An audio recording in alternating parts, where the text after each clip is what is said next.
21h à Yaoundé, mesdames, messieurs, bonsoir. C'est un plaisir de vous retrouver une fois de plus pour votre saga panafricaine sur Info TV Ouro Africa, 1h30 d'échange, de réflexion sur les grandes problématiques du continent. Et ce soir, nous allons rester au cœur de l'actualité. Que dis-je? Au cœur des actualités, puisque nous allons évoquer les élections sur le continent. À quoi servent véritablement les élections? Que valent-elles? Lorsque l'on sait que par définition, une élection est un grand moment de consultation du peuple sur les orientations à donner à la vie politique, vie sociale, vie publique, vie économique, que sais-je encore. Mais sur le continent, des interrogations fusent quant à justement la portée de ces élections-là. Sont-elles toujours ce moment de consultation ou alors elles servent tout simplement à valider justement des pouvoirs en place, à les perpétuer? On se pose la question ce soir sur Ouro Africa s'il faut véritablement continuer à organiser ces élections-là. Et pour ce faire, je ne prendrai pas la traditionnelle respiration. Je vais tout de suite passer à la présentation de ceux qui vont nous accompagner ce soir. Je commence par ma droite profonde avec un acteur politique. C'est le président national du mouvement des réformateurs, Samuel Billon, qui est avec nous ce soir. Bonsoir, président. Bonsoir, monsieur, madame. Merci de m'inviter sur Ouro Africa. Je viens pour la première fois et c'est avec plaisir que je vais partager cet échange avec vos téléspectateurs. Merci pour la présence. Je ne peux m'empêcher de vous poser la question qui peut être rhétorique lorsqu'on a un acteur politique de votre trempe sur le plateau. Comment se porte le mouvement réformateur? Et aussi, je vous bouscule un peu, il y a vos élections qui sont annoncées ici et là. Bon, le parti, je pense qu'il se porte plutôt bien, ou bien, si on veut dire, relativement bien. Pour les élections, oui, vous savez, nous avons...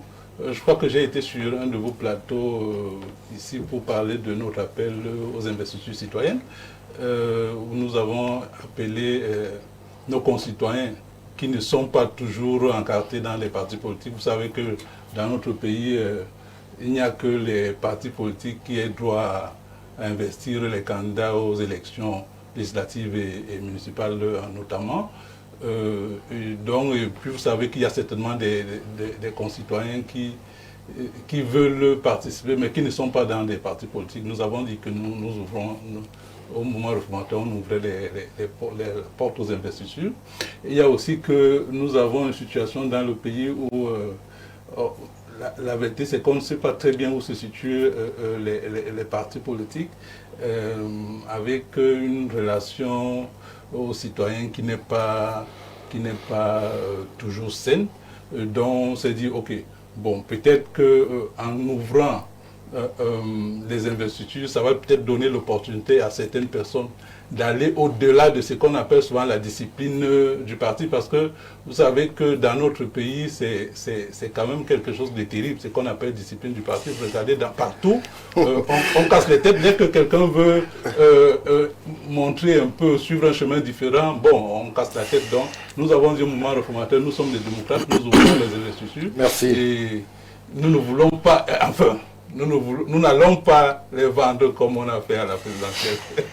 Merci. Comme c'est un parti, on fait à la présidence. Merci Président pour la présence. On va sortir ou alors nous écarter un moment des strates politiques pour aller vers d'autres cimes avec Monsieur Philemon Ouna. Il est économiste et il nous fait l'honneur, mais l'amitié aussi de sa présence ce soir. Bonsoir et bienvenue. Bonsoir, chef frère. Vous allez bien? Je vais bien et merci de votre invitation sur ce magnifique plateau. Merci à vous, cher monsieur. Je précise que vous nous venez d'ailleurs, si on peut s'exprimer comme ça, et que votre vision, votre regard sur ce qui se passe en termes d'élections sur le continent, vu d'ailleurs, nous sera bénéfique sur ce plateau. Absolument. Lui aussi, il est sur les espaces politiques depuis un moment. C'est quasiment un meuble de Ouro Africa. On est ensemble pour le mouvement et l'éveil de conscience africain. Le docteur Jean-Moïse Mboka est ce soir parmi nous. Bonsoir et bienvenue, docteur. Bonsoir Stéphane, bonsoir à mes co-discutants. Bonsoir à toute la grande chaîne de Info Télévision, le PDG, sa famille, les équipes techniques, et naturellement vous-même. Permettez-moi ici de saluer un acteur qu'on ne salue pas toujours. Ce sont nos épouses. Nos épouses, qui sont nos sœurs, nos amis, nos complices, nos conseillères, nos confidentes, mais aussi nos adversaires légitimes. Adversaires légitimes parce que qui ici, en tant que marié, n'a pas parfois son épouse comme son adversaire. Mais c'est l'adversaire face auquel on ne gagne jamais. On ne remporte jamais la victoire. C'est le vrai boss, j'ai envie de dire. Donc, bonsoir à ces dames, bonsoir à toutes les femmes du Cameroun, d'Afrique, parce que l'Afrique compte énormément sur vous. Et nous voulons dire stop, non aux violences faites aux femmes. Merci Jean-Moïse Mbok pour ce plaidoyer qui vise à remettre les dames au cœur justement du débat et même de la vie de l'espace sur le continent africain. Maître Jean Guizogo, chez vous, à l'UPA, est-ce que les femmes parlent? Ou alors parlent-elles fort? Bonsoir Stéphane Barga, bonsoir à mes co-discutants, mes amitiés aux équipes techniques qui nous permettent de diffuser le panafricanisme authentique à travers le monde et effectivement, à l'Union des populations africaines, les femmes parlent, puisqu'au moment où nous parlons, c'est la présidente de la section du centre, c'est une femme, secrétaire générale de l'UPA, c'est une femme, la directrice de l'école des cadres de l'UPA, c'est une femme. Actuellement, je pense que tous les secrétaires généraux de section sont des femmes. Donc, merci. Merci pour ce déroulé où vous mettez les femmes en avant. Lui aussi, peut-être, pourrait évoquer les femmes, s'il le veut bien. Mais nous, on va évoquer le stratège, le communicant, et l'Africain qui réfléchit, Dr Badjek. Bonsoir et bienvenue sur le plateau.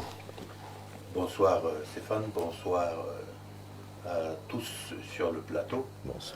J'ai bien le sentiment qu'on sort de la Saint-Valentin parce que chacun a orienté son focus sur les femmes, c'est de bonne guerre. Mais pourquoi pas? On va saluer ces femmes parce que dans notre politique, il nous semble que l'égalité des genres impose que celles-ci désormais occupent le devant de la scène. Impose ou bien s'impose? Elles doivent s'imposer, c'est pour ça que je me demande pourquoi elles n'ont qu'une seule journée dans l'année pour vivre leurs émotions. Et je trouve cette fête complètement ridicule d'ailleurs. Merci, Dr Badjek. On reconnaît le timbre tranchant qui est le vôtre. Dire les choses telles qu'elles sont, sans fioriture. Merci pour la présence sur le plateau. Je l'ai dit, cher monsieur, chère dame, qui nous regardez de par le monde, on va évoquer bien évidemment sur cette estrade durant les minutes qui viennent les élections sur le continent africain. C'est vrai qu'il y en a eu assez en 2025, il y aura en 2026, mais dans Moïse Mbok, les élections, à quoi est-ce qu'elles servent véritablement sur le continent? Vous avez l'impression justement que lors de ces moments-là, le peuple profond, j'aime bien l'expression, est consulté? Ben écoutez, il faut rappeler aujourd'hui que la démocratie est un choix qui a été peut-être pas concerté, mais qui est accepté et qui est implémenté aujourd'hui en Afrique. Et il est donc question à partir de là de mettre sur la table le mode d'accession à la gestion de la cité par un projet et naturellement les équipes qui vont avec et les différentes étapes, parce qu'il faut rappeler que les élections locales et l'élection présidentielle, c'est vraiment des rendez-vous, mais des rendez-vous d'étapes, d'évaluation, de vérification, de contrôle des politiques. Et puis donc, naturellement, on est censé faire un bilan pour savoir si ça vaut la peine de conduire dans ce modèle ou pas. De manière générale, c'est constitutionnel, c'est une approche que nous avons adoptée. Et je pense que si les élections étaient menées dans la transparence et la pureté, elles seraient utiles et valides. Donc pour ma part aujourd'hui, je ne veux pas questionner les élections dans le sens même du sujet qui est censé amener de nouvelles énergies pour le bien de la nation, de nouvelles têtes, j'ai envie de dire, pour la gestion du pays, mais je veux questionner la façon dont les élections sont menées. Vous questionnez plutôt l'organisation? Oui, l'organisation, mais les méthodes parfois kafkaïennes qui encadrent l'organisation des élections, parce que alors, le but... J'ai besoin de préciser que vous avez été au cœur des élections, donc voilà. Vous savez évidemment mieux que certains de quoi vous parlez. Voilà. Kafkaïen, cela pourrait s'appliquer au cas camerounais? En termes d'organisation, avec l'ECAM et le ministère de l'administration territoriale que l'on connaît assez rigoureux dans la méthode. Non, notre problème, on va commencer par l'ECAM. L'ECAM utilise un code qui est vieux de pratiquement 12 ans et dans les partis d'opposition, on demande qu'il soit révisé, qu'il soit revu en intégrant notamment les jeunes, où on passerait par exemple de 16 ans pour le cas des électeurs et que les listes électorales soient beaucoup plus transparentes. C'est des exigences, entre autres, qui sont mises sur la table et on peut citer d'autres points. Donc, et les CAM, on estime que tant que la notion d'organisation et du fonctionnement de l'ECAM n'est pas revue, il y a un problème.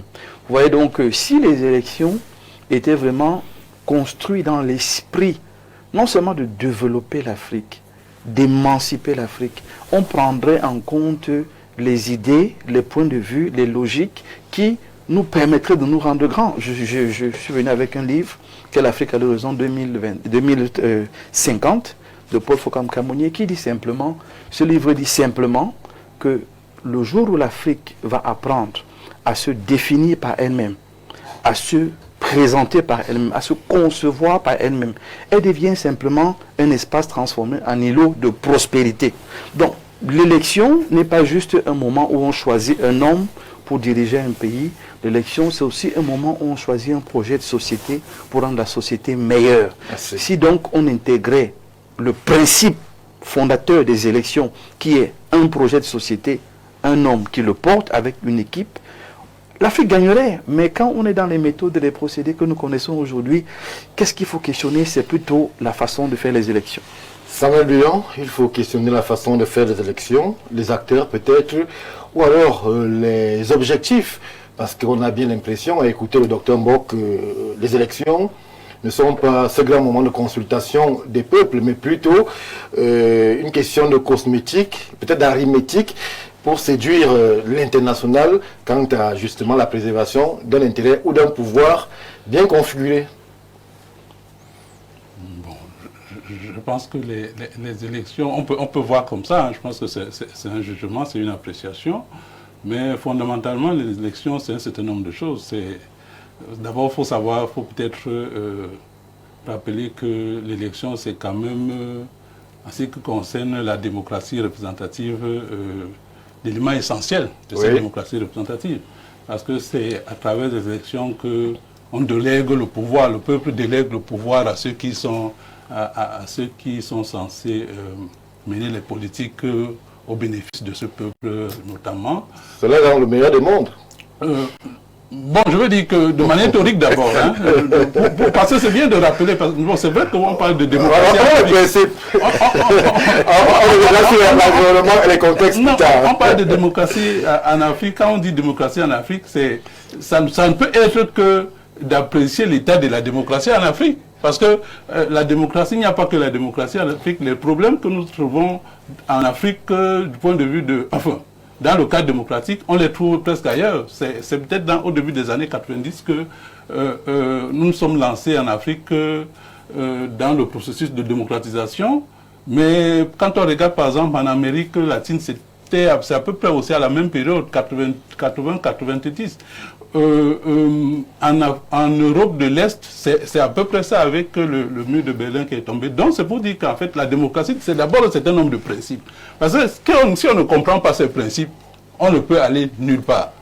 Donc c'est bien de les rappeler. Donc je disais, c'est d'abord que il y a d'abord la délégation du pouvoir. Grâce à l'élection, on délègue le pouvoir. Et il y a la légitimation de ceux qui dirigent. Parce qu'en fait, quand ce n'est pas le peuple qui choisit, bon, ceux qui dirigent ont quelle légitimité? Il peut y avoir l'élection, c'est pas le peuple qui choisit? Ou ses représentants? Ce que je veux dire concrètement, c'est que, puisque vous voulez qu'on aille rapidement... Alors l'essentiel. Vous voulez qu'on aille rapidement sur ce qui se fait pratiquement. Oui. Ce que je veux dire, c'est que quand vous êtes en responsabilité et que vous ne comprenez pas le sens, le principe de légitimité, à savoir que c'est le peuple qui vous accorde la légitimité, évidemment, vous ne pouvez pas faire la démocratie. Vous comprenez? Ça veut dire que normalement, un démocrate, parce qu'en même temps, on ne peut pas faire de démocratie sans démocrate. Un démocrate doit en permanence questionner le rapport qu'il a au peuple.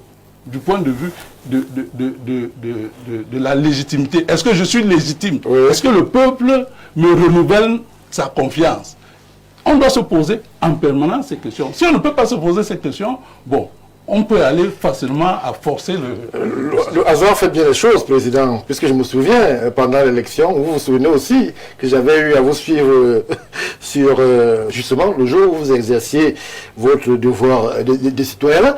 Et au sortir, est-ce que vous avez eu l'impression que le peuple a véritablement été consulté et que les orientations des perdants, des vainqueurs, et même des perdants, ont été prises en compte dans le déployé en termes d'orientation qui aujourd'hui est mis sur pied? Est-ce qu'on a écouté toutes les strates du peuple? Celui qui est au pouvoir au Cameroun, par exemple, est-ce qu'il a écouté justement ce peuple-là dans certaines options?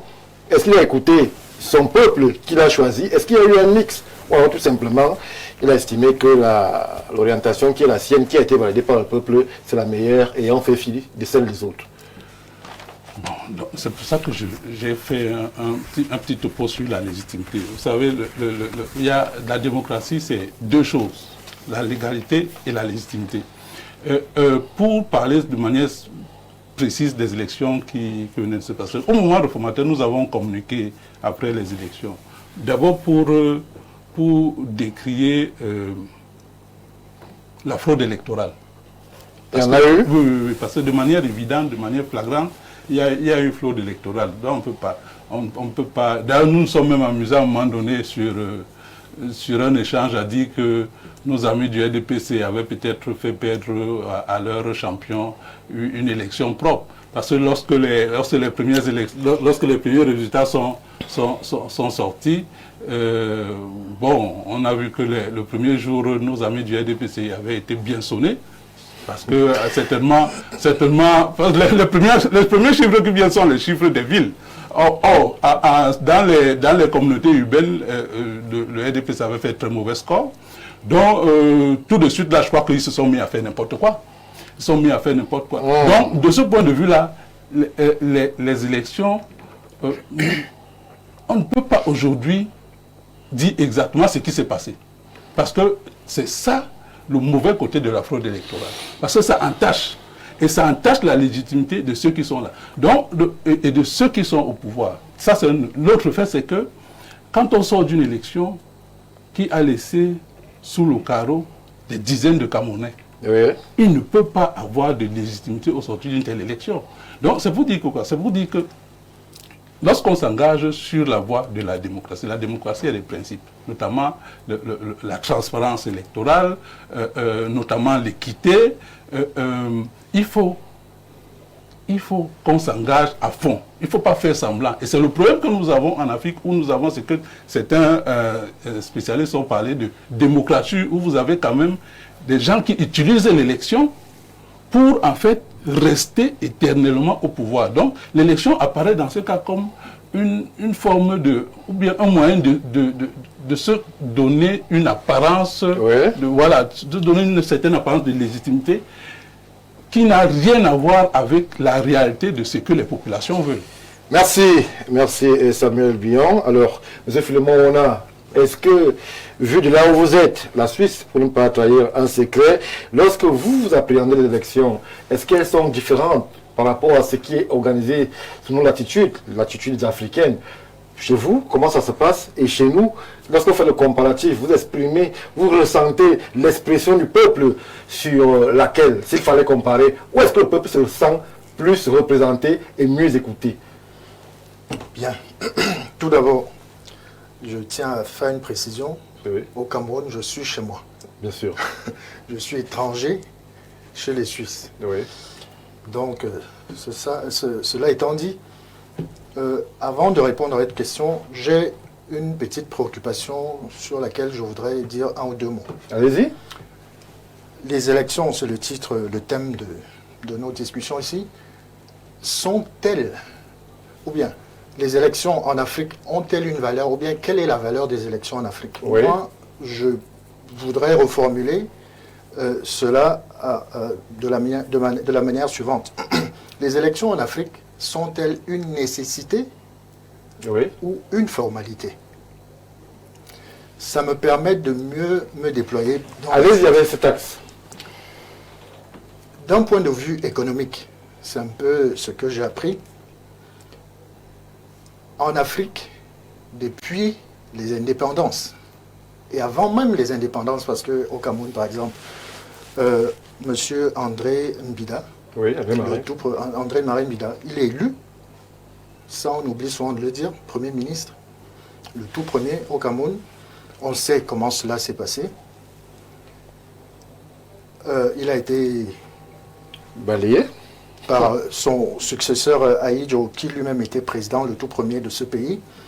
Et puis, la démocratie s'est tue depuis le jour où l'ancien occupant nous a, on ne sait pas comment ça s'est fait, les historiens beaucoup spécialisés sur les questions politiques peuvent vous donner davantage de détails, mais quand on fait attention à ce que les gens comme Jacques Faucard ont écrit, on a à peu près une idée de comment cela s'est passé. Donc, ce background-là, pour voir quelle est la valeur des élections chez nous en Afrique, et est-ce qu'elles sont une nécessité, est-ce qu'elles sont une formalité, avec ce point de repère que je viens de mentionner, on se rend compte tout de suite que c'était pas...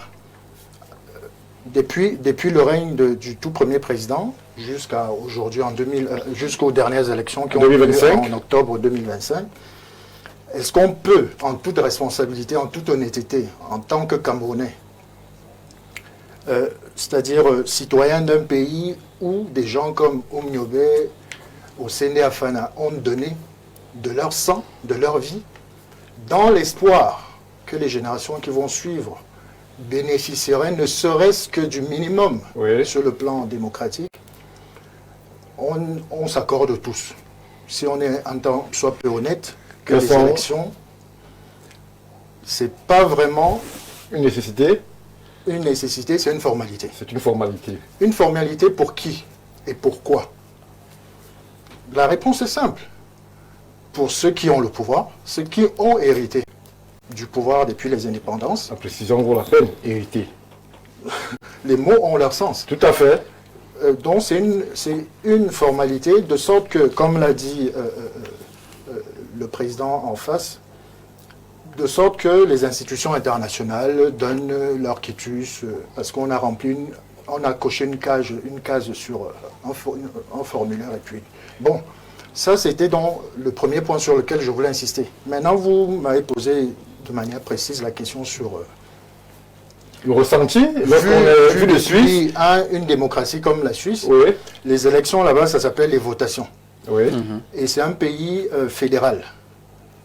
Quand on assiste à certains débats politiques au Cameroun, tout le monde appelle soit la décentralisation, c'est la version light, du fédéralisme, soit au fédéralisme, parce que pour des raisons historiques, au départ, quand le Cameroun est né, c'est une république fédérale. Tout à fait. Dont certains appellent de tous leurs vœux qu'on revienne à cet état de choses-là. Mais bon, il y a des réalités avec lesquelles il faut jouer. Je doute fort que cela puisse avoir lieu, du moins dans le court terme. Donc, vu depuis les cieux, vu depuis les horizons d'un pays comme la Suisse, la démocratie donne aux citoyens le pouvoir qui est le sien. Parce qu'on l'oublie très souvent, un pays appartient d'abord à son citoyen. Oui. C'est pour cela qu'on va le consulter lors des élections. Chez certains, on parle d'élections, chez d'autres, on parle de votation. Et comme c'est un pays, parlant de la Suisse, c'est un pays composé de 26 cantons. Un canton, c'est à peu près un État, dont 26 États qui fonctionnent de manière à peu près autonome. Oui. Mais ils sont chapeautés par un gouvernement fédéral qui siège à Berne. Et puis, toutes les couches de la société, sur toutes les questions importantes, sont consultées. Sur un calendrier bien défini. Oui. Il n'y a aucune, je peux me tromper, et les téléspectateurs peuvent vérifier avec Internet, il n'y a jamais eu, depuis la Deuxième Guerre mondiale, Et même avant, une seule fois où, dans un pays comme la Suisse, on a décrété soit l'annulation des élections, soit Est-ce que dans le système de votation qui est le vote là-bas, entre guillemets, vote entre guillemets, on peut avoir ces mandats à l'infini qu'on le trouve selon l'attitude africaine? C'est impossible. 20 ans, 40 ans, le pouvoir... Le principe même de la démocratie veut que celui qui est candidat à un poste d'autorité vienne demander, parce que tu as le mandant, tu as le mandataire, celui qui est le dépositaire du pouvoir légitime, du pouvoir de la souveraineté sur le citoyen. Oui. Et donc, si vous, chers frères, vous voulez, par exemple, dans un canton comme celui, on va dire, de Genève, vous voulez être le maire de la ville de Genève, il y a des élections pour cela. Vous déposez votre candidature et vous battez campagne. Et il y a un système bien défini, un peu comme chez nous avec le code électoral, où tout est défini, et puis, bon, le moment venu, si vous avez convaincu le peuple pendant votre campagne, c'est clair que vous aurez droit au mandat du peuple souverain. Seulement, vu de là-bas, et cela est devenu, on va dire, une palissade. En Afrique, la démocratie, un peu comme le disait Chirac en France à un moment donné, un luxe. Merci Philemon Ouna pour cette lecture transversale. C'est toujours bien d'avoir le ressenti et surtout le regard des autres, Maître Zobo, lorsque l'on aborde ces problématiques sur le continent. Que pensent les autres de notre façon de faire, de nos querelles post-électorales, de nos morts, malheureusement il faut le dire aussi, de nos violences, de nos pertes et surtout de nos trucages et autres cafouillages pendant les élections? Luxe, nécessité, formalité, où est-ce que l'UPA se situe? Premièrement, je ne sais pas ce que pensent les autres de ce que nous faisons chez nous. Et très sincèrement, je m'en fous. Deuxièmement, je vais embrayer sur ce que disait le docteur Mbok tout à l'heure. Oui, dites-le. La démocratie a été un choix non concerté. C'est un doux euphémisme. La démocratie nous a été imposée. Ouais. Ensuite, il a précisé quelque chose que je passe le temps à rappeler. La démocratie, telle qu'elle nous a été imposée, ne s'emboîte pas dans nos valeurs. C'est ça. Parce que je vous dis toujours que la manière dont un peuple choisit ses dirigeants est éminemment culturelle et donc civilisationnelle. Oui. Tel qu'ils viennent de vous décrire comment ça se passe en Suisse, ça ne peut pas se passer comme ça au Cameroun, ce n'est pas dans notre culture. Vous comprenez?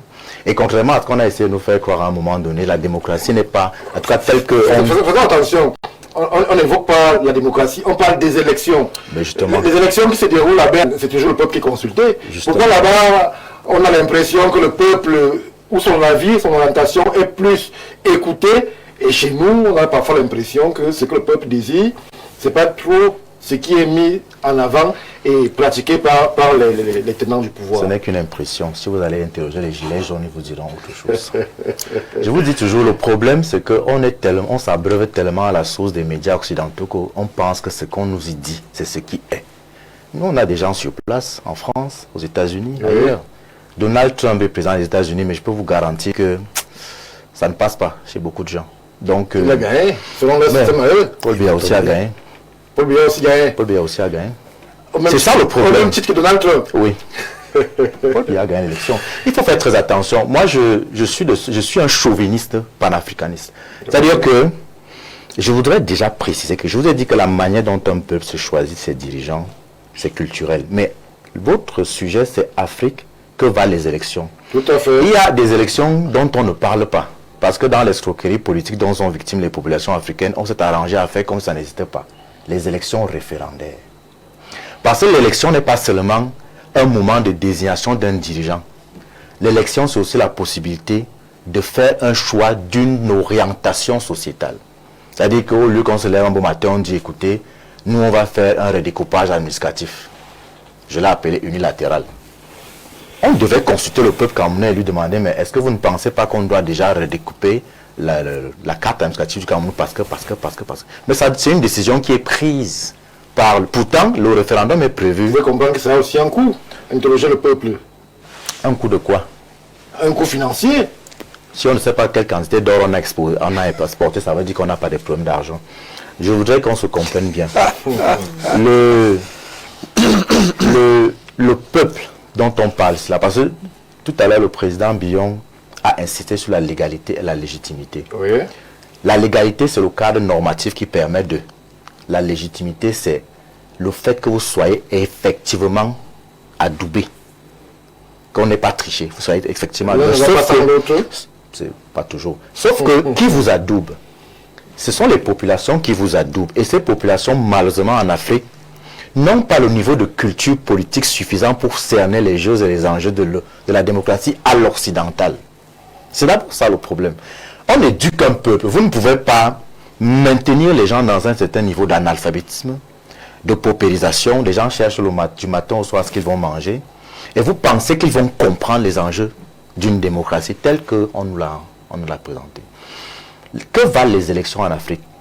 On sait tous que l'ordre établi dans les anciennes colonies françaises d'Afrique en particulier, mais en fait un peu partout en Afrique, est néocolonial. Dès lors qu'il est néocolonial, il porte en lui, dans son ADN, la tricherie, le vol. C'est pour ça que je parle toujours de système néocolonial, mafieux, kleptomane, mythomane. Parce que les élections, comme on leur a imposé la démocratie, ils sont su s'adapter. Et ils utilisent désormais les élections comme un moyen de légitimation d'un pouvoir qu'en réalité, ils accaparent. Oui. Et ensuite, puisqu'il faut bien le faire dans un certain cadre normatif, on utilise les institutions de l'État pour que ça ait un aspect, un vernis légal. Mais mon problème, généralement, c'est que quand on veut discuter de ce qui concerne l'Afrique, le regard des autres ne doit pas nous préoccuper. À vous suivre, Maître Zogo, ça veut dire que sur le continent, aucune élection ne peut être créditée d'un vernis de transparence. Il y a eu des élections au Sénégal où on a vu un président en poste perdre le pouvoir.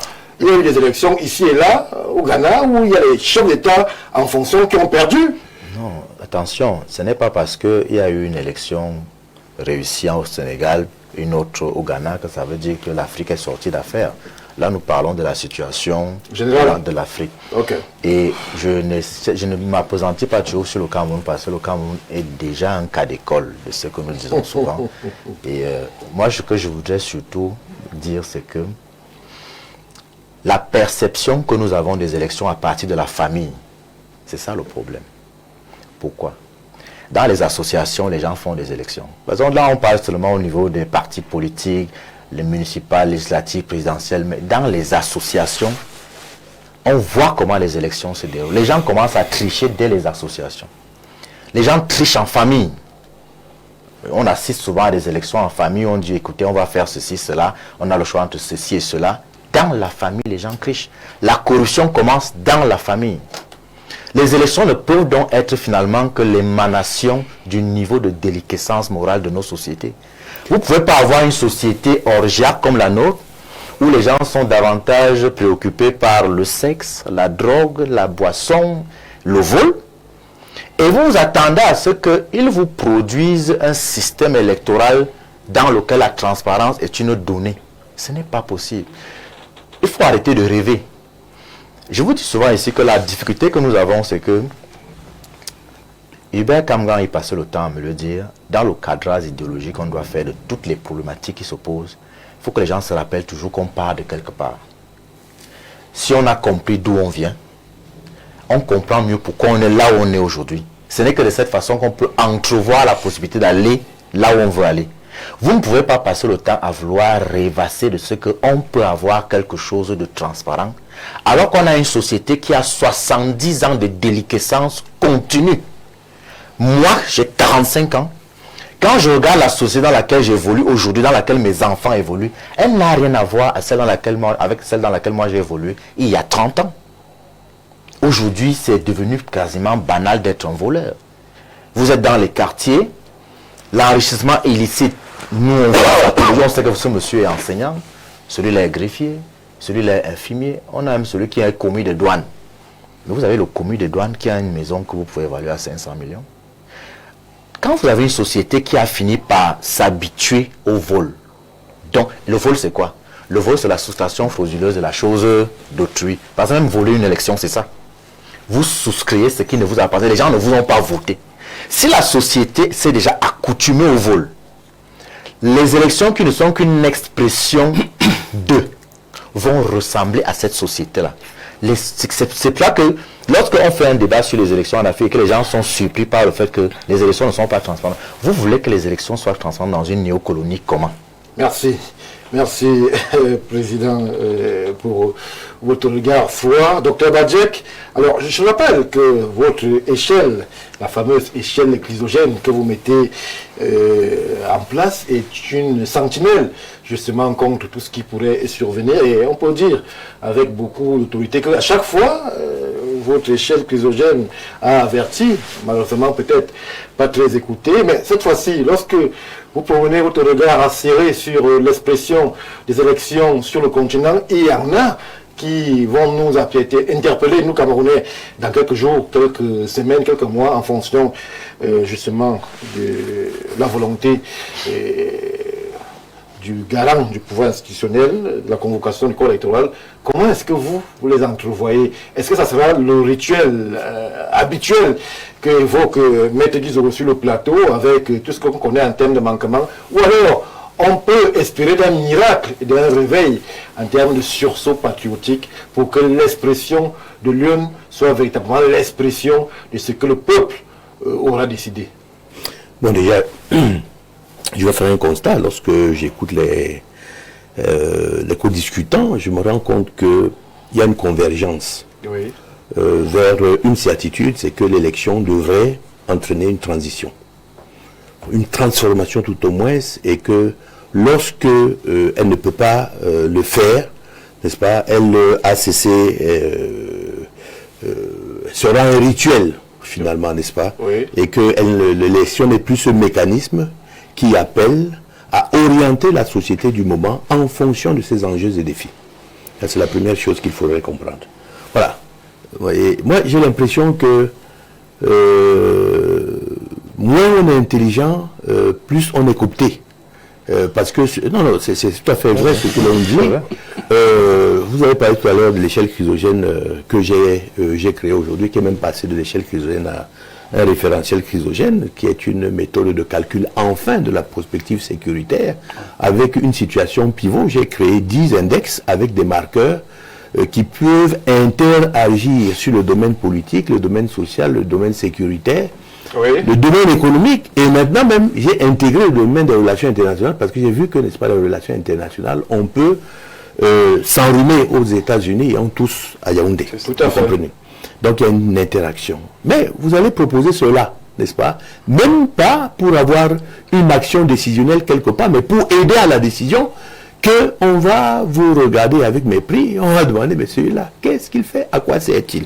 Non, je voulais dire que l'élection aujourd'hui, nous avons que ce que nous méritons, parce que nous avons hérité.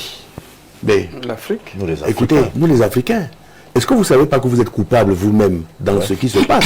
Puisque les lignes éditoriales que vous avez en tant que média, vous les avez tordues. Moi, j'ai vu ce que l'élection présidentielle a été ici. Les débats laissaient à désirer. Moi, je me suis senti inconfortable dans les débats, alors qu'il y a de véritables enjeux, il y a de véritables problématiques, mais on me sortait des conglomérats de dragons. C'est ça. Écoutez, je ne suis pas dur quand je dis cela. Nous avons une société aujourd'hui, parce qu'on va certainement tomber sur ce que la jeunesse représente et sur sa résignation qu'elle a définitivement devant des élections qui vont rester insipides, parce que complètement désorientées, désaxées de ce qu'elles doivent représenter, c'est-à-dire une transformation que l'on attend. Sinon, autant ne pas dépenser de l'argent pour les élections et le garder pour investir ailleurs. Si jamais on doit être dans un rituel qui s'habitue, n'est-ce pas, à la captation de certains moyens pour pouvoir aller dans une direction. Non seulement ça crée des problèmes sociaux, ça peut créer des problèmes sécuritaires. Oui, ça peut des problèmes sécuritaires, à la limite. Et il y a quelqu'un qui l'a dit ici, c'est-à-dire que notre anthropologie et notre sociologie ne s'arriment pas à ce système démocratique. Je peux vous dire que si on reste même sur le système de chefferie tel que ça a été fait, nous allons, n'est-ce pas, aller de l'avant. Au moins, il y aura une expression vers, n'est-ce pas, une expression fédérée vers ce que le chef dit. Alors, sans avec vous, Dr Badjek, alors là, on pourrait évoquer peut-être une expression, une belle oxymore, si on va vers une expression qui amènerait à une monarchie démocratique, puisque on a sur nos pays le vernis démocratique, mais qui s'accommode de 30, 40, 50 ans de pouvoir et qui est en opposition avec la définition même, l'une des définitions de la démocratie qui s'apparente justement à ce renouvellement permanent en termes d'élite et en termes de leadership. Est-ce qu'on n'est pas dans une hypocrisie collective qui voudrait à ce que les Africains pensent qu'ils sont en démocratie, mais qu'ils, de façon sibylline, essayent de rester sur les référents qui sont les leurs, les monarchies avec des grands chefs quasiment éternels? Mais je ne veux même pas m'attarder sur les chronophasages, vous comprenez? Parce que je trouve que c'est irréel, il y a une certaine pondération à apporter, n'est-ce pas, dans la sagesse, dans la vieillesse, dans la jeunesse, dans l'alternance, dans toutes choses. Ce n'est pas ça qui est la question. La question, c'est que l'élection puisse témoigner de la véritable envie du peuple à pouvoir se définir ses enjeux et ses défis. C'est ça qui est important. Vous comprenez? Donc, à partir de ce moment-là, il y a un inconfort qui est total. Et je pense que c'est des coups d'épée dans l'eau, nous perdons du temps. Voilà. Alors, dans la définition de la démocratie que vous faites, c'est très bien, mais tout converge. Moi, je me fais une toute autre définition de la démocratie, où je dis que la démocratie, c'est l'émergence des peuples moyens.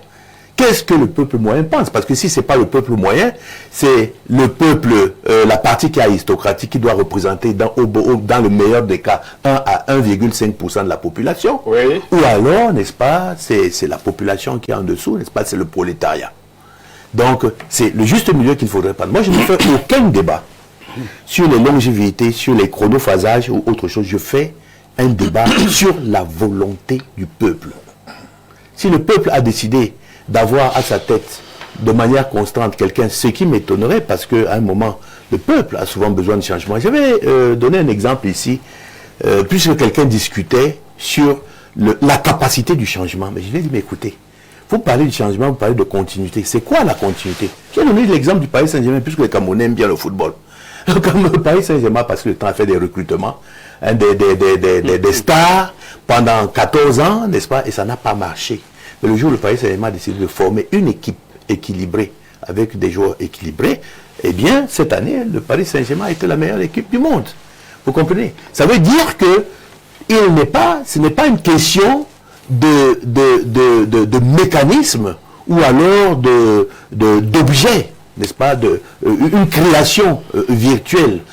Non, l'élection devrait représenter le désir et la volonté totale du peuple. À partir le peuple doit se définir. Il y a des peuples qui peuvent dire, ben écoutez, nous avons notre tyran, nous l'aimons bien parce qu'il y a ceci, parce qu'il y a cela. Dès lors que les mécanismes sont, on va dire comment, sont modifiés ou alors sont pipés, biaisés, eh bien, à partir de ce moment, l'élection manque de quelque chose qui est fondamental. Et c'est ça qui est le véritable problème, parce que vous allez regarder ici en Afrique, vous avez fait les grands découpages que vous voulez. Si vous voulez l'Afrique noire, si vous voulez l'Afrique autocratique militarisée, qui commence déjà à donner sa voix, n'est-ce pas, où on parle d'une capacité autocratique des certains militaires, vous savez que j'y suis opposé parce que c'est encore une autre démonstrativité à ce niveau-là. Mais vous avez aussi notre Afrique quand même qui fait exemple. Le maître a dit tout à l'heure que oui, ce n'était pas forcément le cas, mais au moins il y a des choses qui émettent. Mais la chose qui est fondamentalement erronée dans cette affaire, c'est le mimétisme que nous faisons des sociétés occidentales qui ne s'appliquent pas à nos sociétés traditionnelles et à nos sociétés culturelles. Merci. Alors, Samuel Billon, président, vous êtes sur le terrain politique, sur le plateau, il y a comme une inadéquation entre le modèle sur lequel nos États s'emploient à exister et les réalités qui sont les nôtres. Pensez-vous d'abord que ce postulat soit vrai, que nous sommes incapables d'assumer la démocratie telle qu'elle s'exprime à l'échelon occidental? Si l'on prend la référence du président Chirac qui pensait à l'époque que la démocratie est un luxe pour les pays africains, sommes-nous si incapables que ça de nous arrimer aux vertus de la démocratie à l'occidental, Samuel Billon? Bon, d'abord, très rapidement, je dis on a besoin de démocratie. Oui. Oui. Bon, et je ne pense pas qu'il y ait unanimité a dit que la démocratie n'est pas africaine. Je ne pense pas que ce soit vrai. Et d'ailleurs, je ne sais pas, parce que lorsque j'entends quand même sur le plateau dire qu'on nous a imposé la démocratie, je ne sais pas exactement à quel moment on nous a imposé la démocratie, parce que si c'est pour parler de la démocratisation au début des années 90, peut-être il faut rappeler aux uns aux autres que dans les années 40 déjà, l'Afrique, même au Cameroun, il y avait des partis politiques. Et que le processus qui a mené nos pays vers le parti unique était plutôt un processus qui visait effectivement à bien asseoir le système néocolonial. Donc, voilà, et empêcher toute contestation des régimes qu'on mettait en place au début des années 60. Donc, est-ce que si c'est pour dire que fondamentalement, de par nos racines, bon, c'est un peu comme si on disait que les Africains n'étaient pas des hommes comme les autres, parce qu'il y a la démocratie partout dans le monde, même en Chine, on est dit, même en Chine, on est dit. Oui. Donc, dire que la démocratie, démocratie n'est pas africaine. Me disait à l'époque, vous étiez en tant qu'Africain senti insulté, ou alors méprisé dans votre existentialisme politique en tant que leader, qu'un chef d'État européen le dise. Est-ce que vous êtes senti concerné par ces propos?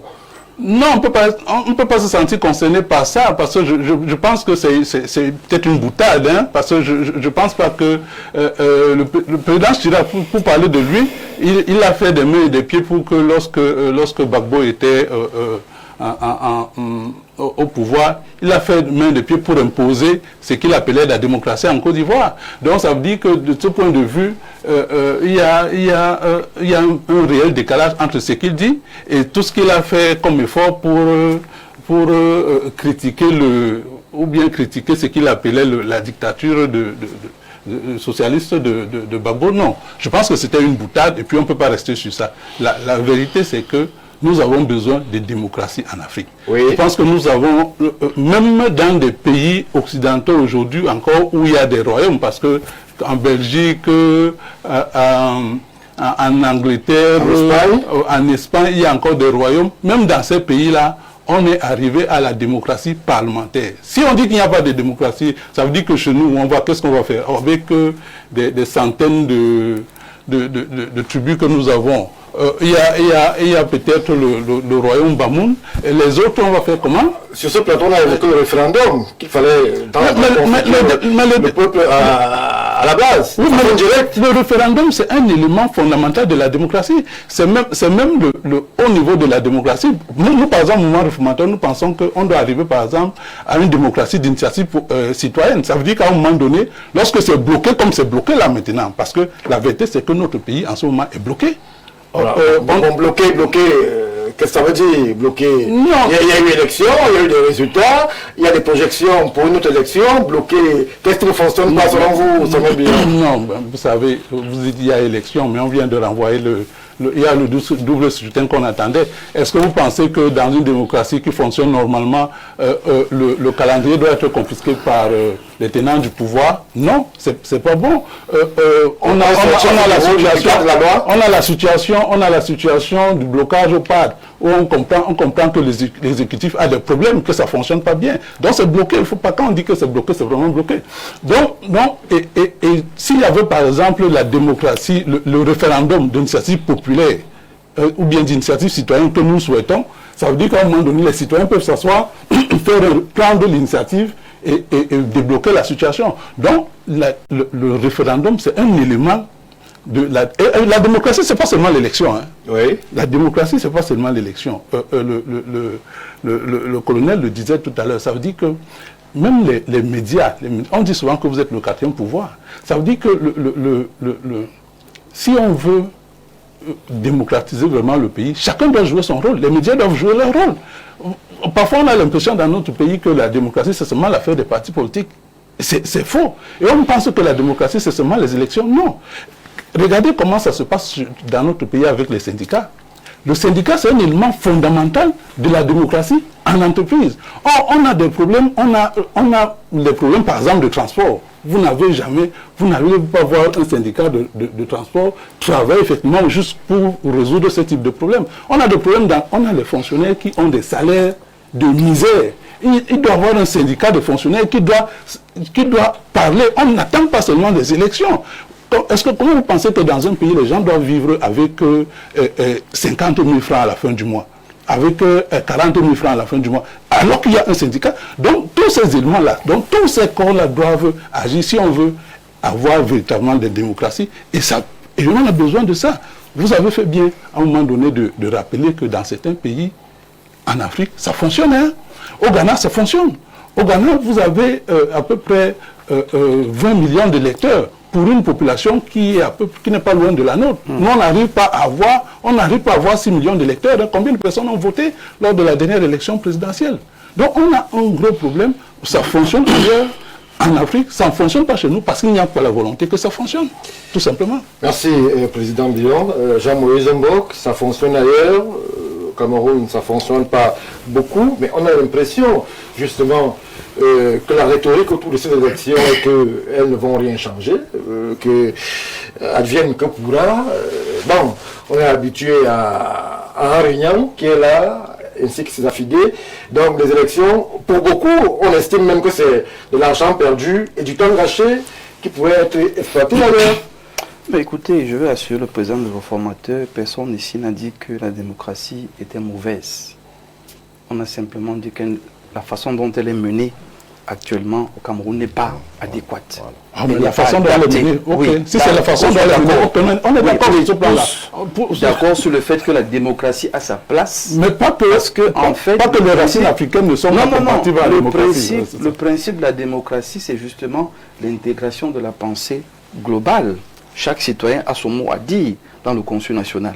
La démocratie, c'est donc la facilité de créer des plateformes qui permettent à chaque acteur de participer à cette dynamique-là. Donc la démocratie, dans le principe premier, est un fonctionnement qui est même à la base purement africain.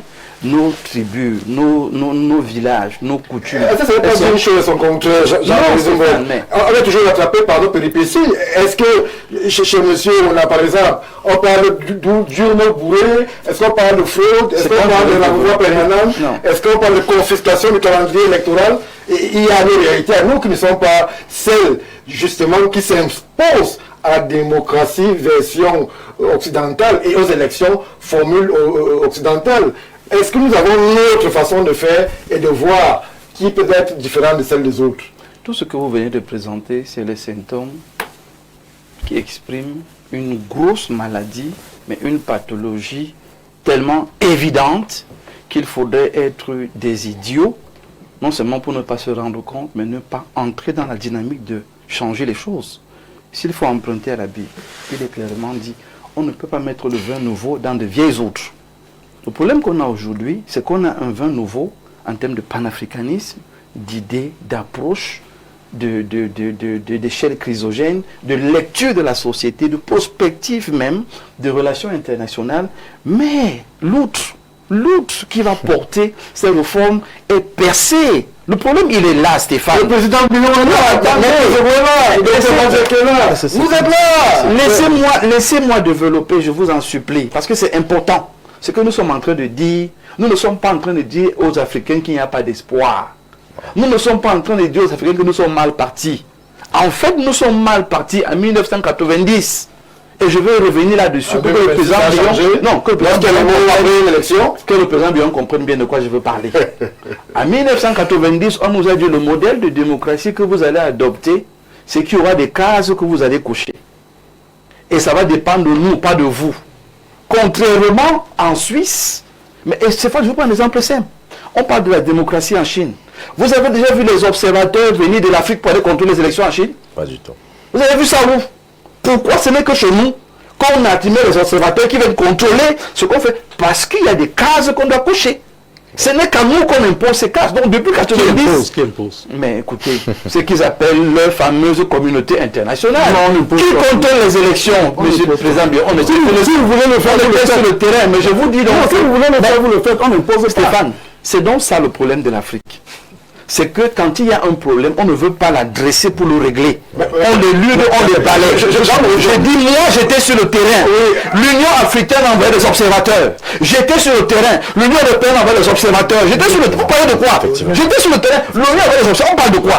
Nous, on a géré les élections.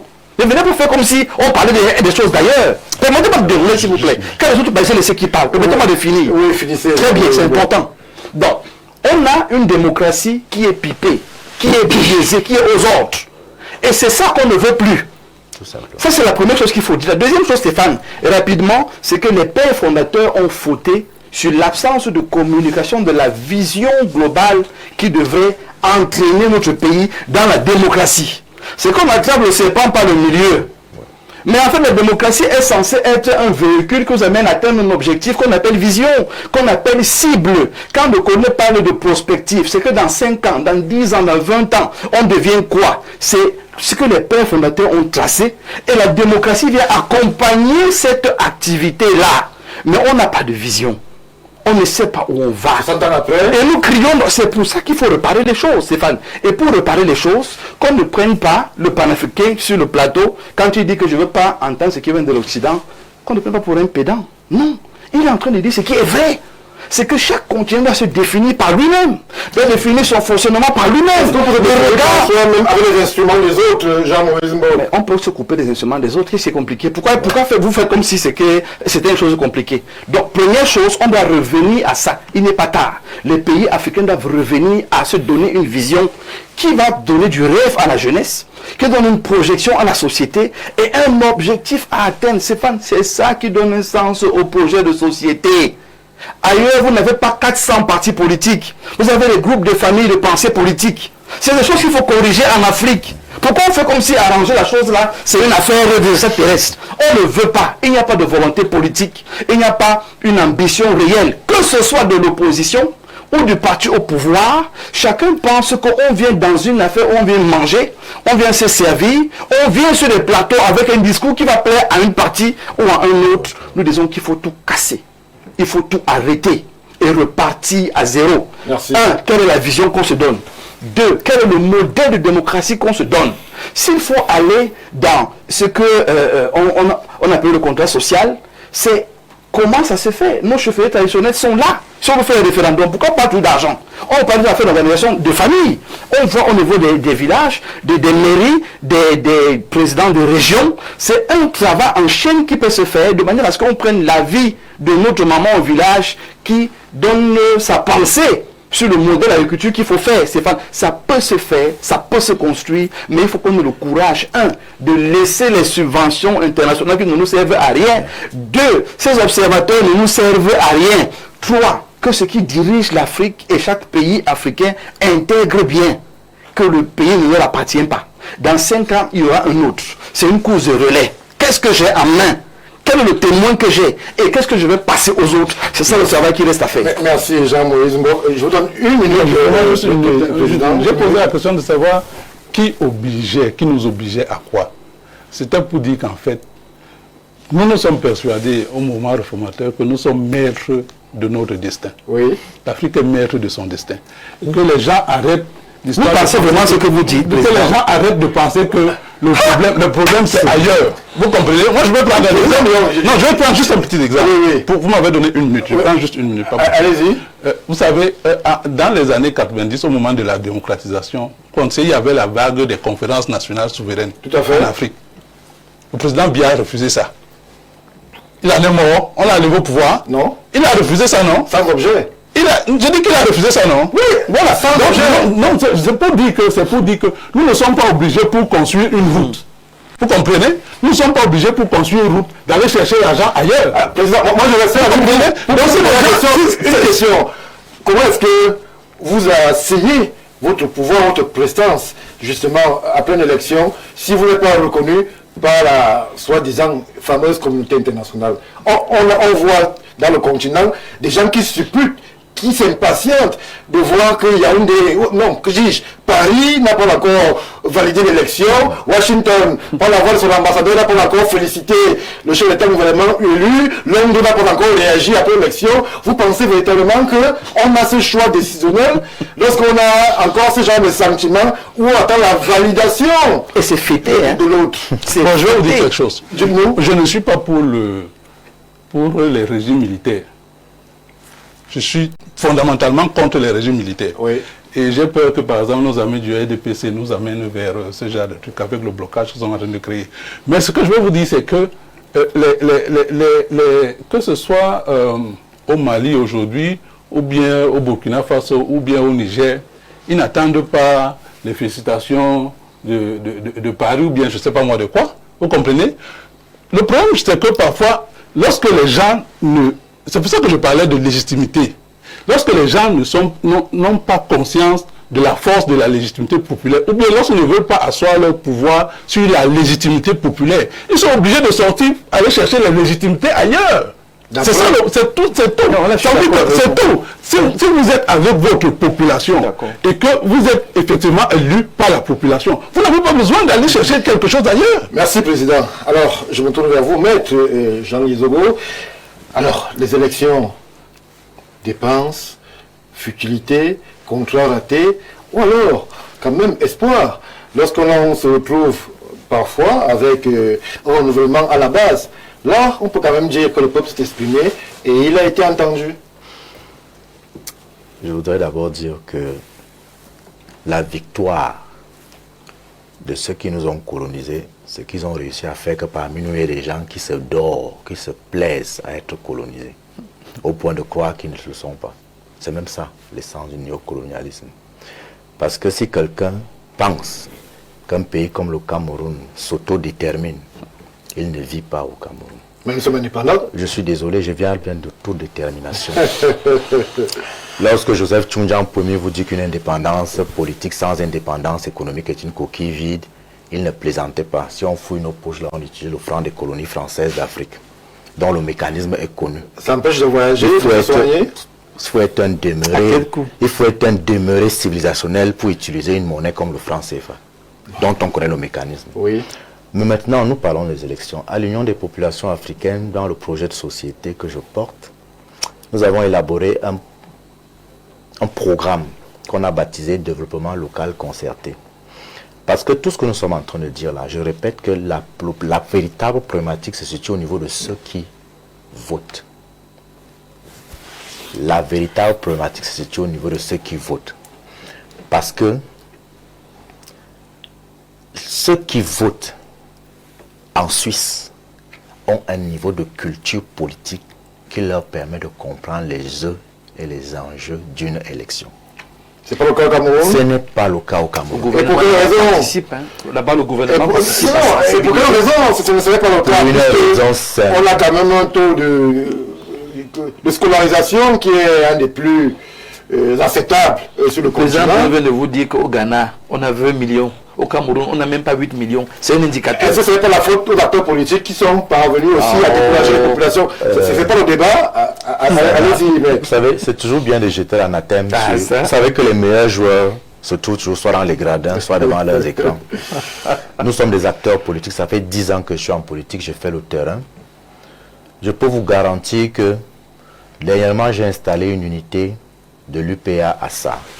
La présidente de l'unité, c'est une femme. Les réticences auxquelles nous avons fait face, monsieur, ce ne sont pas les gars du RDPC qui nous posaient problème. C'est les gens qui vous disent que vraiment, quand vous venez déjà là, vraiment, nous, on ne veut pas les problèmes ici. Hein. C'est-à-dire que l'opposant politique est littéralement considéré comme un pestiféré. Et ça, c'est un construit idéologique. C'est-à-dire qu'on a mis 50 ans à faire croire que si vous portez un son de cloche différent de celui du parti au pouvoir, vous êtes un ennemi de la République. À ce niveau, lorsque votre logiciel se casse, violence, meurtre, agression, on peut comprendre que le construit soit validé. Non, ce n'est pas vrai. Je dis, c'est pas parce que il y a une portion conduite de personnes qui ont choisi l'Union des populations africaines qui a été créée en septembre 1996. J'étais en classe de 3e, n'a jamais fait dans la violence. Et des partis politiques comme ça, il y en a plusieurs, il y en a beaucoup. Des citoyens de la société civile qui ne font pas la violence, il y en a beaucoup. Il ne faut pas légitimer le discours de répression de ceux qui sont de l'ordre gouvernant. Vous comprenez?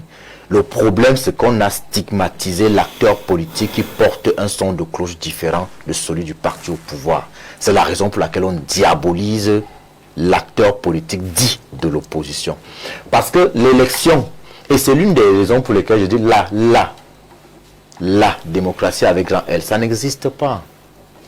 Parce qu'on chante ça là comme si elle se pratiquait de la même façon aux États-Unis, en Grande-Bretagne. Voilà. La démocratie, ça n'existe pas. C'est les démocraties. Et même là encore, il y a une escroquerie idéologique. Parce que si vous prenez la définition de la démocratie telle que, je crois, Abraham Lincoln l'a donnée, le gouvernement du peuple par le peuple et pour le peuple, sous aucune latitude, ça n'existe. Même en Suisse.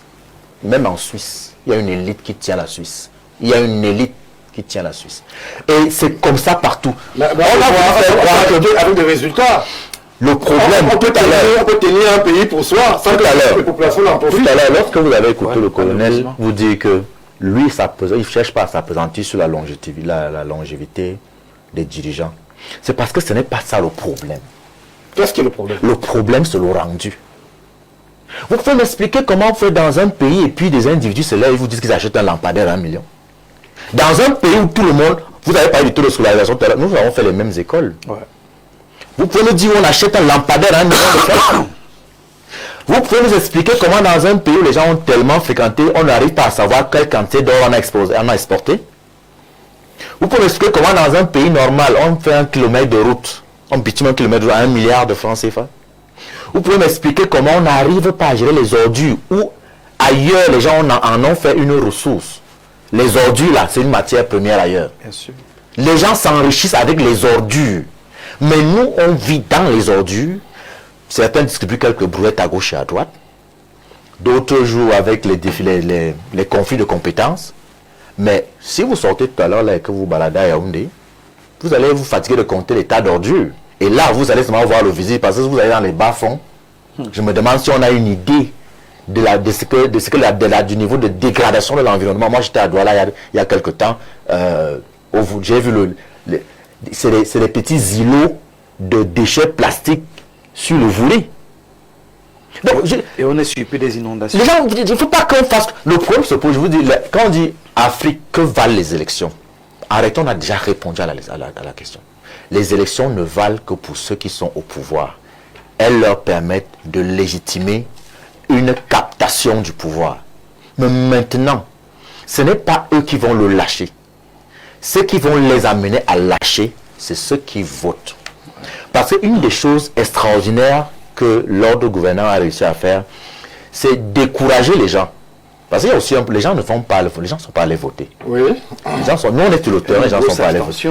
Beaucoup de personnes ont dit ça ne va rien donner, on n'y va pas. Ça autre chose là-bas. La résignation. Voilà. Et c'est là que j'ai passé le temps à dire que là où les gens parlent de résilience, en fait il s'agit de la résignation. La plupart des Camerounais fonctionnent en mode on va faire comment. Et on va faire comment, en fait, derrière, c'est un aveu la faute de faiblesse. Est-ce que votre discours en tant qu'acteur politique, entre guillemets, d'opposition, n'est pas assez puissant pour faire bouger les lignes et changer les mentalités? Vous aussi, peut-être, vous devriez vous remettre en question. Non, les acteurs politiques se remettent constamment en question. Mais sans résultat, visiblement. Je voudrais qu'on se comprenne bien. Les élections, c'est une compétition. Nous sommes d'accord, non? C'est une compétition. C'est-à-dire que, par exemple, moi, Maître Zogo, je serai candidat à l'élection législative dans la Ligue Ouest, en attendant qu'il décide unilatéralement de faire un découpage qui va forcément induire une redéfinition des circonscriptions électorales. Ok, d'accord. J'irai en compétition certainement quand je regarde là avec Anne Fégonde, Denis Emilien, le RDPC et autres. D'accord. Mais maintenant, si à cette élection, quand nous on va là, parce que l'élection a 3 phases. Il y a la phase pré-électorale. On biaise. Moi j'étais à l'élection en 2020. Je peux vous garantir que pour monter un dossier, le gars du RDPC le monte en quelques minutes. Nous on est obligé d'aller chercher le sous-préfet à la maison. On fait le sitting. Autant de choses on fait le sitting chez le sous-préfet. Quand vous avez à biaiser ça, nous on arrive à la compétition étant légèrement épuisé. Maintenant on va à la compétition. À cette compétition-là, c'est vous qui avez choisi les présidents des bureaux de vote. Vous avez rempli les fonctionnaires véreux pour soi-disant représenter l'administration qui savent qu'ils auront une enveloppe lorsqu'ils vont signer les PV. Vous menacez, vous prenez des jeunes gens dans les quartiers pour menacer les représentants des partis politiques. Vous biaisez déjà l'élection. Au sortir de là, malgré tout, ceux qui ont quand même bravé la peur et sont allés voter pour nous, vous allez dans les commissions de supervision des élections, vous biaisez les PV. On sait. Je dis toujours, c'est notre pays. Nous nous connaissons en détail. Ceux qui passent le temps à faire comme s'ils vivaient sur Mars, là. Nous, on est au Cameroun. Vous allez dans les commissions communales, départementales, régionales et nationales qu'on biaise l'élection. Là, si vous n'y êtes pas, et quand vous y serez, vous êtes en minorité, le PV passe. Et on vous dira plus tard que le Conseil constitutionnel, ses décisions sont des dogmes. Donc, à la fin, en réalité, vous deviez de temps en temps dérouler le tapis rouge aux acteurs de l'opposition. Parce que pour déposer un dossier de candidature dans ce pays, aller à une élection, et puis aller supporter de voir cette élection voler, mais continuer quand même à œuvrer à l'éveil des populations, ça demande un niveau de résilience que vous n'imaginez pas. Donc, il faut qu'on arrête de dire que non, les acteurs de l'opposition doivent se remettre en cause. D'abord, il faut comprendre ce qu'on appelle l'opposition. Quand j'ai dit tout à l'heure que... On va pas faire tout le débat. Non, je voudrais prendre la parole. Encore que... Je voudrais dire que lorsqu'Hubert Kamgan disait que la seule et unique raison pour laquelle on doit s'engager en politique, c'est parce qu'on nourrit l'ambition et la volonté de faire triompher un modèle de société. Le fait que moi, Maître Zogo, je dise que voilà le modèle de société auquel j'aspire et que j'essaie de convaincre mes compatriotes d'adhérer, ne fait pas de moi un ennemi de l'État. Il faut que les gens intègrent ça. Et c'est parce que, justement, on fait croire que je suis un ennemi de l'État, parce que j'arrive à mon télé, je dis que ce n'est pas bon. J'arrive à ça, je dis que ce n'est pas bon. Pourtant, moi, j'étais au Bala il y a quelques jours, j'ai reconnu que le nouveau maire Touna travaille. Il est pourtant du ADPC. Parce que nous, il faut que nous comprenions que ce n'est pas parce qu'on est un acteur politique de l'opposition qu'on n'est pas à la recherche de l'intérêt commun.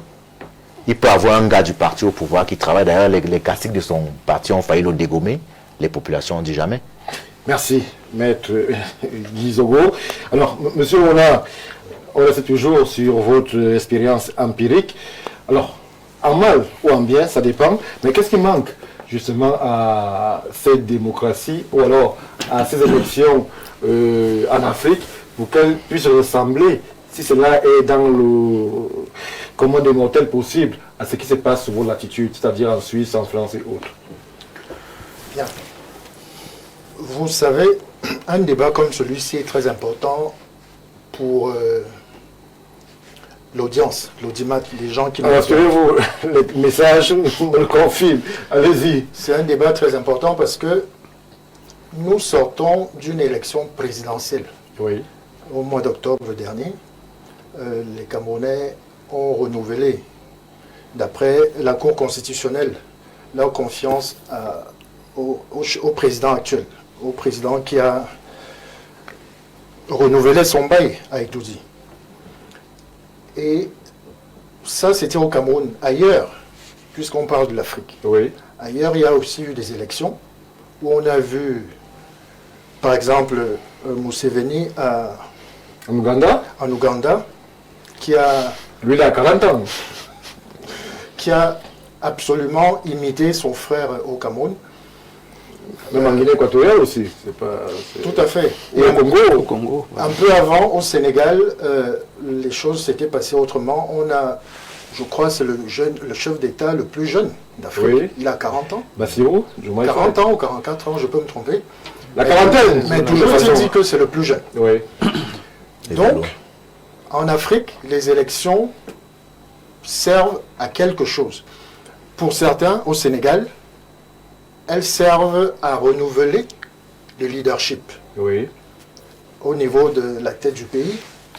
Chez nous, au Cameroun, à l'évidence, depuis 43 ans, ce n'est pas le cas.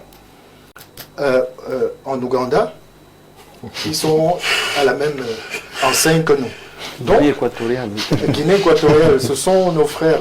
Je préfère un peu dispatcher l'Afrique de l'Ouest, l'Afrique de l'Est, l'Afrique du Centre. C'est quoi Je vous sens extrêmement à l'aise dans ces exercices là, les quarantenaires. Et certains sont suisses. Alors l'essentiel, donc, je fais cette remarque-là pour rebondir rapidement sur ce que le colonel, sur ce que le président et sur ce que le docteur ont dit, à savoir, quelque part, nous méritons ce qui nous arrive. Le colonel a souligné Le colonel l'a dit, je peux me tromper, mais il peut, sous son contrôle, rebondir là-dessus. Il a dit que, et beaucoup de gens sont d'accord avec son avis, hein, Oui. que nous méritons ce qui nous arrive. Chaque peuple mérite ses dirigeants. C'est un adage connu chez les cyniques. Oui. Si Chez vous les avez- cyniques, vous avez dit. Si vous avez un mauvais dirigeant, vous le méritez. Alors, à vous de le dégommer si vous voulez. Mais comme comment, lorsqu'il y a des élections qui sont censées être un mois de consultation où vous vous exprimez et où vous donnez votre avis sur la gestion du Très pays? bonne question. On le dégomme comment? Les élections, on en parle. Oui. Comment ça se fait? Moi, j'ai voté. Je suis Camerounais, Oui. de père et de mère et de grand-père et de grand-mère. J'ai voté aux élections d'octobre. Comment ça se fait qu'il y a un certain nombre de personnes qui ont en eux ce feu-là, qui brûle dans leur ventre pour que les choses changent en souvenir du sacrifice que les générations qui sont passées avant nous ont fait? Comment cela se fait qu'il y a un certain nombre de personnes qui ont cette conscience, vivent? Et il y a toute une autre partie de la population qui n'y pense même pas ou qui est résignée, comme l'ont dit certains frères ici sur ce plateau. Et on va me dire, mais monsieur Ona, vous faites un mauvais procès au peuple. Parce que vous pouvez peut-être avoir les moyens de vous le permettre, mais 90% de la jeunesse, enfin, au Cameroun, on vote à 21 ans. Oui. Mais on peut être intégré dans les rangs de l'armée. 18 ans. Donc, comment vous leur faites un mauvais procès? Donc, essayez de leur leur accorder une circonstance atténuante. Jamais, au grand jamais, les adultes n'ont changé un pays dans toute l'histoire des grandes nations au monde. Ça a toujours été des jeunes. Aux États-Unis, si vous ouvrez un peu, si vous écartez un peu le rideau qui est devant leur histoire, vous allez voir que toute la génération des pères fondateurs des États-Unis, la plupart, les Thomas Jefferson, la plupart n'avaient pas 35 ans. Dans toutes les grandes nations au monde qui ont pris leur destin en main, ça a toujours été les jeunes. Laissons les Américains, venons au Cameroun. Oui. Roland Moumier, il avait quel âge? 35 ans. Parmi les pères fondateurs de ce pays. Oumyobé, Oumyobé, il avait quel âge? la même veine. Osende Afana, le docteur, il avait quel âge? Le plus jeune docteur. Donc, je prends que ces quelques cas-là pour dire que quand la jeunesse dans un pays décide de se résigner, et Il n'y a pas d'environnement qui est construit pour qu'elle se résigne avec cette drogue, cet alcool C'est qui bien construit. C'est un construit. En fait. circule à foison. vous savez, on a tous été jeunes. Oui. Est-ce qu'on est tous devenus... On n'était pas exposé au même On n'était pas autant exposé. Hein. Moi, j'ai fait le moi, collège. j'ai Il y avait grandi, autant de bars autour de mes écoles. Nous avons tous grandi dans ce J'ai fait le pays. collège. Je crois qu'on ne peut pas réduire la jeunesse d'aujourd'hui à une jeunesse des bars et tout. C'est vrai. C'est vrai, mais on parle même de pourcentage. C'est combien de dégâts, hein. C'est eux qui font le.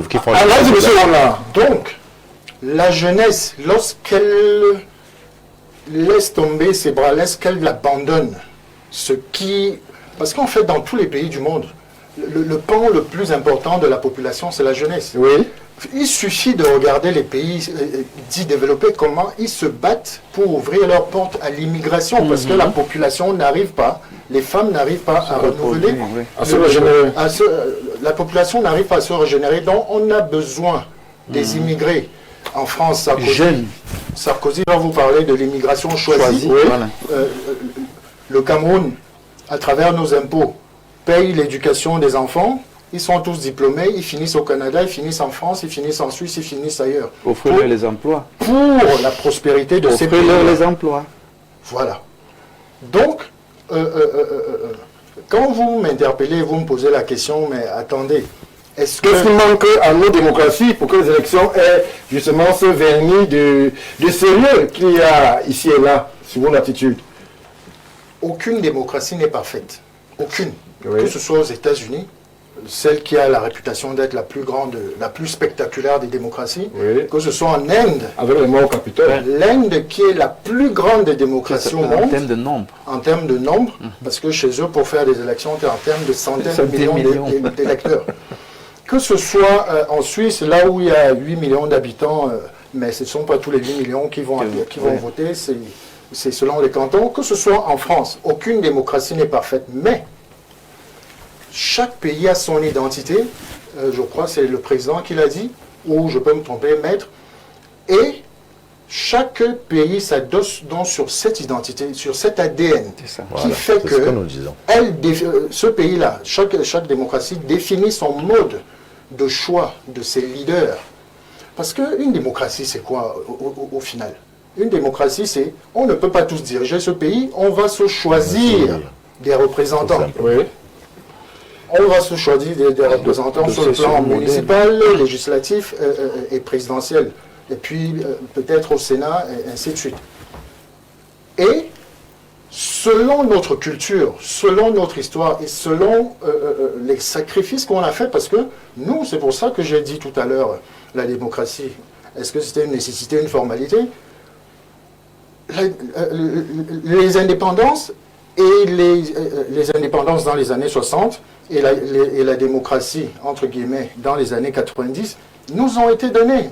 La bolle, quand Mitterrand convoque tous les chefs d'État comme ses élèves-là, pour se réunir et leur dire, bon ben voilà, le vent de l'Est souffle, vous êtes mon précaré, il est temps qu'on fasse un peu comme les autres. Puisque le mur est tombé, le mur de Berlin est tombé, et le vent de l'Est souffle, donc les démocraties, vous pouvez garder à peu près vos fonctionnements, mais il faut qu'on donne ce vernis de démocratie et donc les élections. Donc quand tout cela arrive et que cela nous est accordé, quelle valeur y a-t-il dans ce qu'on vous donne comparé à ce que vous octroyez? Voilà. On vous donne sans vous demander. Et lorsqu'on vous le donne, on vous donne un mode d'emploi. Voilà. Parce que si vous essayez, comme Sankara à un moment donné, ou Gbagbo à un autre moment, d'essayer de... Vous savez ce qui vous attend. Merci Philemon. Dr Badjek, sur le plan stratégique, c'est vrai que les interrogations sont nombreuses, mais en réalité là, il y a un fort désir de voir, d'éprouver, de ressentir ce que les autres vivent aussi. Nous aussi, on veut faire des élections, peut-être en zone CEMAC, où il n'y a pas de mort, où le président est connu le même jour, où on peut se rassembler et voir que véritablement, c'est le meilleur profil, le meilleur plan, le meilleur projet qui a été retenu. Est-ce que l'échelle crisolienne, Badjek, prévoit que ça va être possible même dans 5 ans?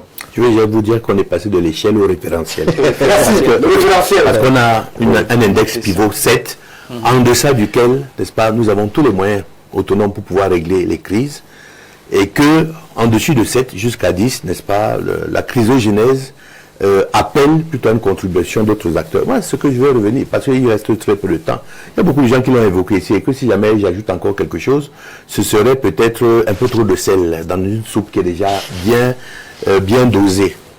Vous nous avez parlé de la jeunesse. Oui. Mais je veux aussi vous parler des régimes autoritaires qui sont démocratiques. Ça sonne peut-être faux. Je veux vous parler du Rwanda, où le régime est peut-être autoritaire, mais où le peuple a pu puiser de ses dirigeants, n'est-ce pas, de la croissance, et que le Rwanda aujourd'hui est un exemple en termes de développement. C'est Dr Mbok qui le disait tout à l'heure. Vous savez, lorsque nous voulons aller à une élection, il faut savoir pourquoi est-ce qu'on y va et cesser de faire du mimétisme. Et il y a un problème fondamental dans nos sociétés, dans certaines sociétés néo-patrimoniales. Eh bien, ces entreprises, ces sociétés n'arrivent toujours pas à pouvoir concevoir ce que l'on appelle une vision globale. Et le peuple tourne autour de la vision globale. Les gens ont confondu les actions à l'axiologie stratégique, ou avec quelqu'un qui vous donne les moyens pour réaliser un axe stratégique, alors que l'axe stratégique est fondamental. L'axe stratégique, ça peut être le développement, l'axe stratégique, ça peut être l'éducation des enfants, l'axe stratégique, ça peut être les jeunes, ça peut être l'emploi. Vous avez un pays qui a bâti, n'est-ce pas, la qualité de son recrutement en mettant les gens dans la fonction publique, mais c'est un pays qui marche sur la tête. Je suis désolé. Et ça, c'est des annonces. Je vous dis, ce n'est pas ça le problème. Si jamais on avait cette vision-là aujourd'hui, on parlerait de l'industrialisation déjà du Cameroun qui aboutirait par la suite, in fine, à ce que l'on appelle, n'est-ce pas, une économie de biens et de services. Et ça engendrait tous les segments itératifs à ce progrès-là. Il y aurait quoi? Il y aurait un enseignement à changer. Il y aurait une jeunesse pour laquelle on devrait croire plus. Il a un bouquin. Est-ce que vous pouvez montrer à la réalisation le bouquin? 2050, c'est l'horizon fatidique de l'Afrique. Ouais.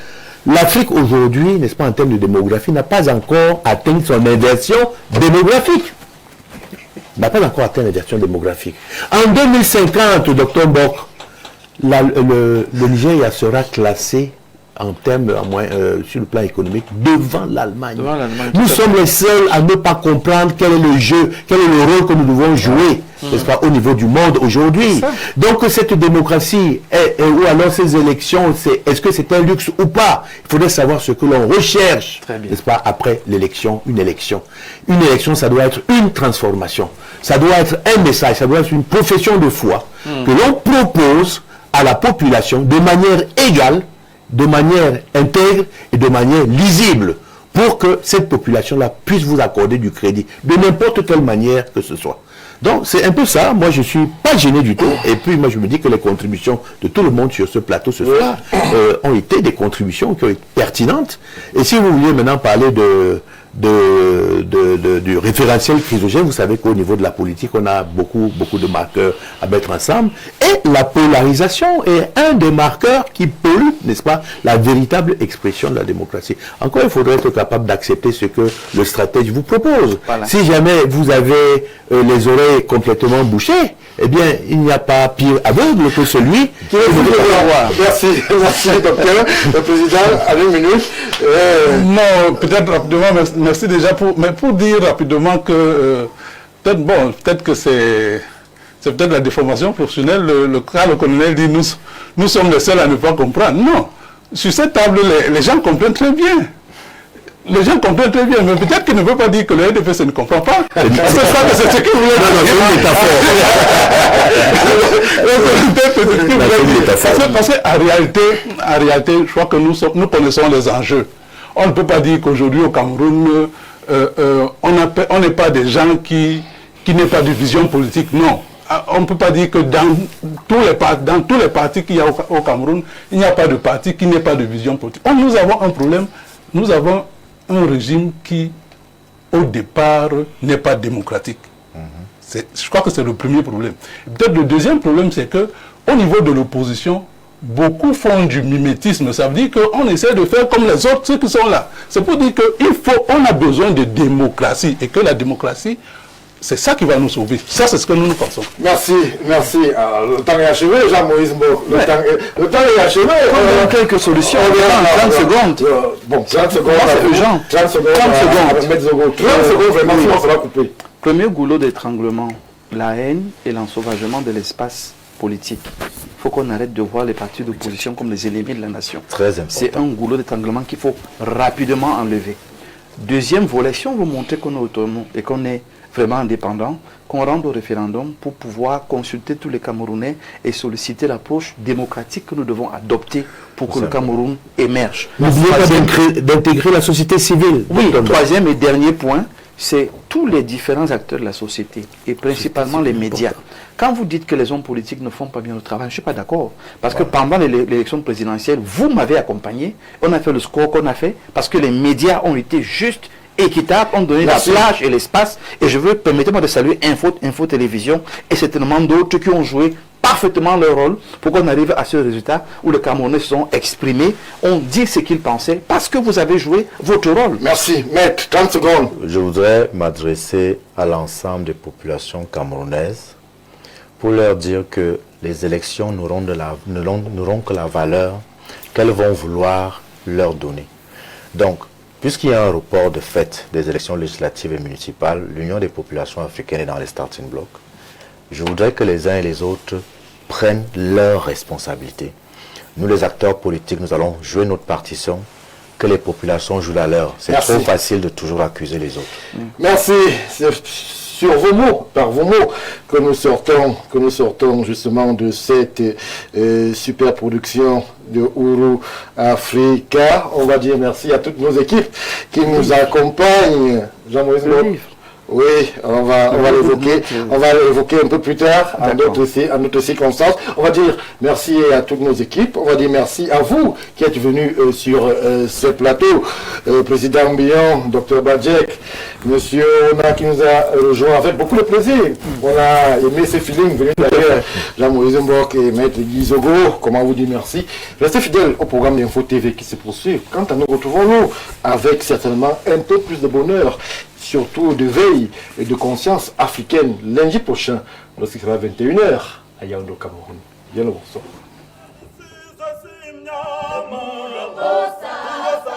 Ici,